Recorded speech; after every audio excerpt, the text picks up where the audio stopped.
Something is wrong with this city. Not wrong like broken, wrong like it doesn't fit anywhere in the story we've been told about how civilizations work. Because every civilization we know about, every single one, followed the same pattern. Someone rises to power, they build a palace, they raise an army. They put their name on everything. They tell everyone else what to do, and they make sure you never forget who's in charge. Egypt had pharaohs, Mesopotamia had kings, Rome had emperors. The Aztecs had rulers who demanded human sacrifice just to prove the point. Power has always announced itself. It has always built monuments to itself. It has always left behind the evidence of its own ego. But then there's this place. No palace, no throne room, no royal tomb, no temple to a god king. No weapons depot, no military barracks, no propaganda carvings on the walls. No giant statue of a ruler saying, "This is my city, I built this, bow down." Just streets, perfectly organized streets. Houses, surprisingly comfortable houses. Sewers, the most sophisticated sewers the ancient world had ever seen. A grain storage system so efficient it could feed tens of thousands through a drought. Public baths, public wells. Standardized weights and measures used consistently across an area larger than Western Europe. And absolutely no evidence of anyone being in charge. This is not a myth. This is not a fringe theory. This is what archaeologists actually found when they started digging in the 1920s in what is now Pakistan and northwestern India. They found the ruins of a civilization that covered around 650,000 square kilometers, that housed somewhere between 1 and 2 million people at its peak, that existed in its mature, fully developed form for over 700 years, from roughly 2600 to 1900 BCE.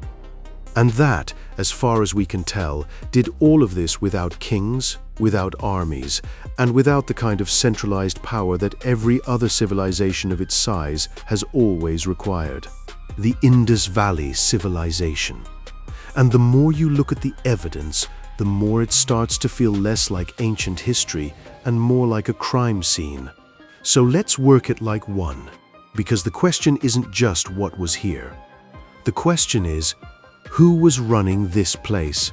And the answer, or the absence of one, might be the most important thing you learn today. If you've never heard of Mohenjo-daro, that's not an accident, and it's not your fault. It's just that history tends to remember the civilizations that left behind the most dramatic evidence. The pyramids, the Colosseum, the Great Wall. We remember the things that powerful rulers built to make themselves unforgettable. Mohenjo-daro didn't do that. What it did was house somewhere between 20 and 50,000 people in one of the most carefully planned urban environments that has ever existed on this planet. The city was laid out on a grid. Not a rough grid, not an approximate grid, a precise, deliberate, engineered grid. Streets running north to south and east to west, wider main roads intersecting at right angles, narrower residential lanes branching off in organized patterns.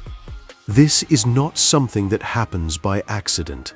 This requires coordination, shared standards, and a plan that everyone follows. But here's what's strange. When archaeologists mapped the city, catalogued everything they found, they couldn't locate the seat of power.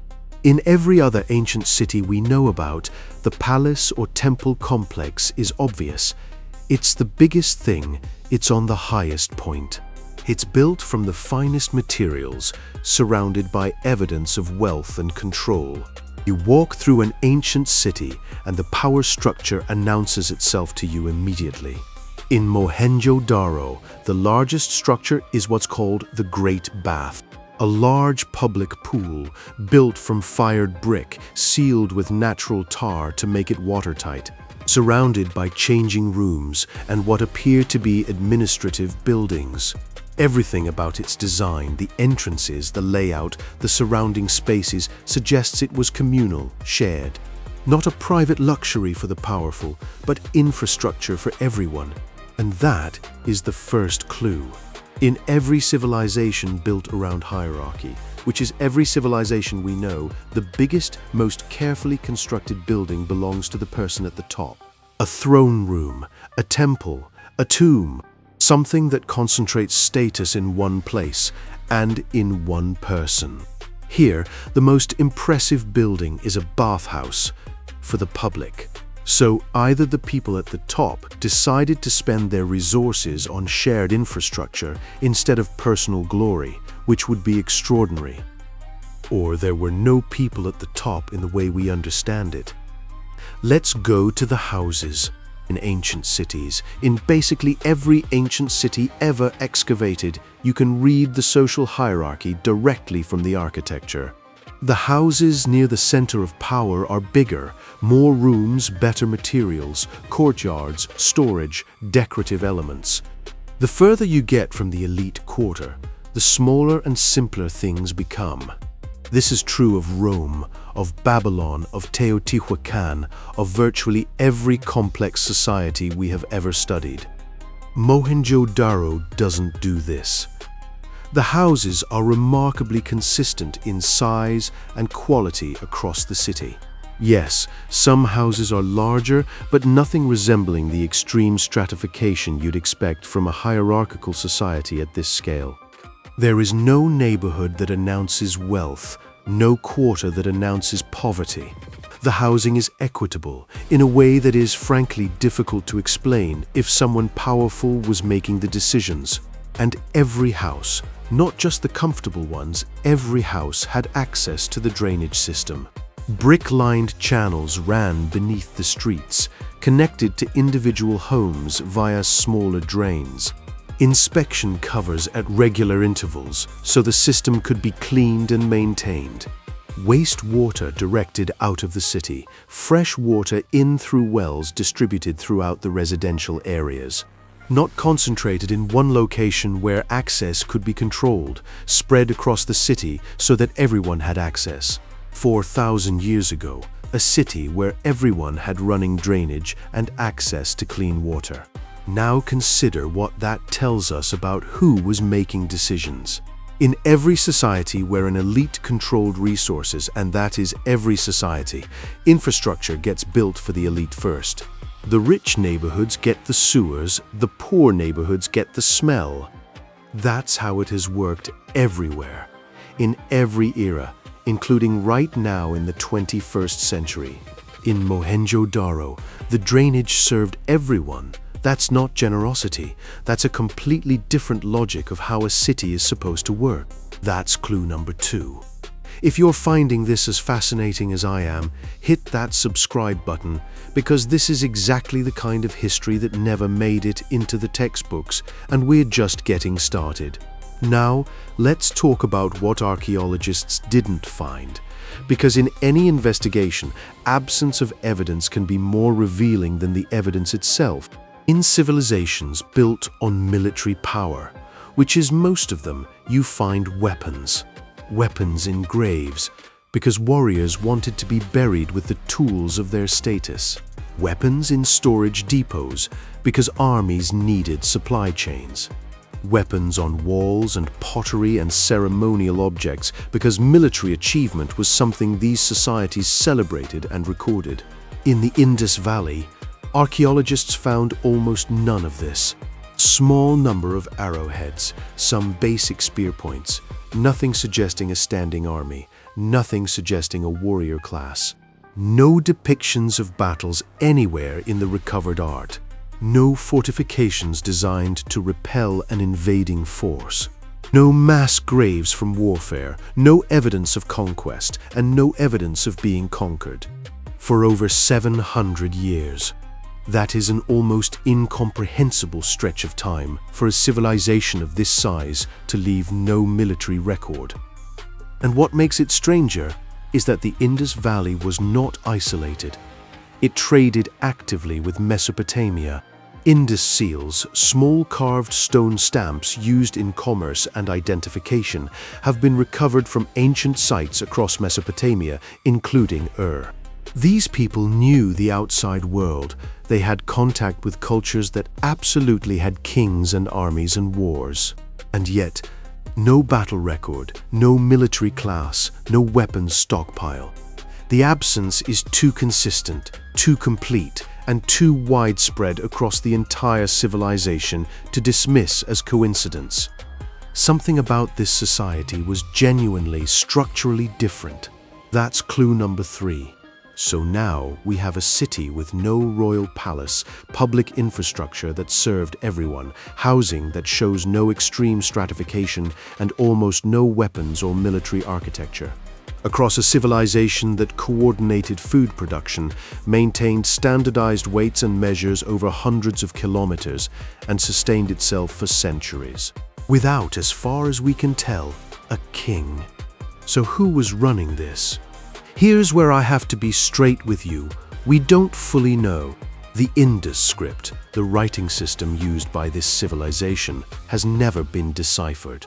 That's not a footnote. That's the difference between reading someone's diary and just sorting through their belongings. All we have is the physical evidence. Everything they actually said to each other remains locked away. But 3 serious theories have come out of the people who have spent careers on this. The first, governance through shared ritual. Not a god-king who claimed divine authority and backed it up with soldiers, but something more like a council of religious specialists, people who maintained social cohesion through ceremony, through the communal practices that the Great Bath might represent. Power exercised through participation rather than force, invisible not because it was absent, but because it didn't need to make itself visible. The second, something closer to collective governance. Representatives of neighborhoods, guilds, or communities making decisions together. The grain storage facilities, which were enormous, built to feed the city through bad years, may have been managed communally rather than by a single authority. Trade decisions made by merchant councils, urban planning maintained by civic bodies. Not democracy in the Greek sense, but coordination without a single point of control. The third, and the most unsettling one, the hierarchy existed, but it operated through economic control rather than political or military display. The people at the top controlled the grain, the trade routes, the raw materials. And they did it without monuments to themselves, which is why we can't find them. Each theory fits some of the evidence, each leaves gaps. The honest answer, the one that serious archaeologists actually give, is that without the written record, we may never fully resolve it. But here's what cuts through all 3 theories. Even the cynical third option describes a society that chose not to display power through personal monuments. A society where the visible record of daily life suggests that ordinary people had access to infrastructure and basic dignity regardless of where they sat in the hierarchy. A society that lasted longer than the Western Roman Empire from founding to fall, without leaving behind a single confirmed depiction of a ruler, a battle, or an execution. Then it ended. Around 1900 BCE, the cities began to empty. Not through conquest. There's no evidence of that. Not through obvious internal collapse, no burned buildings, no layers of destruction. The leading theory is climate. The monsoon patterns shifted. The rivers that fed the agricultural system changed course. And the land that had supported millions slowly stopped being able to do that. People dispersed, cities were abandoned gradually, then completely, then buried under centuries of river silt. By the time Greek historians were writing about the ancient world, this civilization, larger in geographic extent than Egypt and Mesopotamia combined at its height, had been completely forgotten. It wasn't rediscovered until the 1920s, 100 years ago. That's how thoroughly it disappeared. Which is, in a strange way, consistent with everything else about it.